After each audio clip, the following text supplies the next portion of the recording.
Salut à tous, et bienvenue dans cette nouvelle vidéo dans laquelle on va voir comment Kim Jong-un fait-il face à la crise économique en Corée du Nord. Mais d'abord, pour commencer, abonnez-vous à ma chaîne et activez la cloche de notification pour ne plus manquer mes prochaines vidéos. C'est parti. Légende image, selon ses détracteurs, son style de vie ne correspond pas à l'humilité dont il fait preuve en public. Lors d'un défilé militaire en 2020, le guide suprême a montré un visage jusqu'alors inconnu.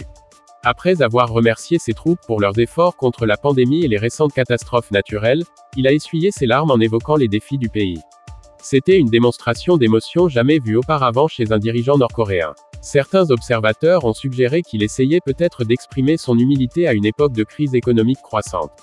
Cependant, un regard sur le style de vie apparemment somptueux du dirigeant nord-coréen pourrait indiquer le contraire. Kim Jong-un perpétue la tradition initiée par son grand-père, Kim Il-sung, consistant à parcourir de longues distances dans des trains de luxe. Un commandant militaire russe qui a accompagné Kim Jong-il, le père de l'actuel dirigeant, lors d'une tournée en 2001 a parlé de son opulence. Vous pouviez commander n'importe quel plat de la cuisine russe, chinois, coréenne, japonais et français, écrit-il dans ses mémoires.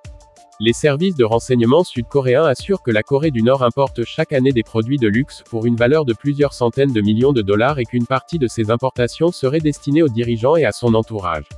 Cela contraste avec la pauvreté dont souffrent la plupart des Nord-Coréens. Les résidents nord-coréens ont déclaré à la BBC que la nourriture était si rare que plusieurs de leurs voisins sont morts de faim.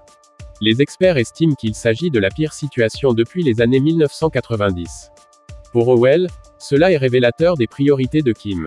Tout ce qu'il veut, c'est préserver non seulement le régime, mais aussi ses propres dirigeants oppressifs et tyranniques.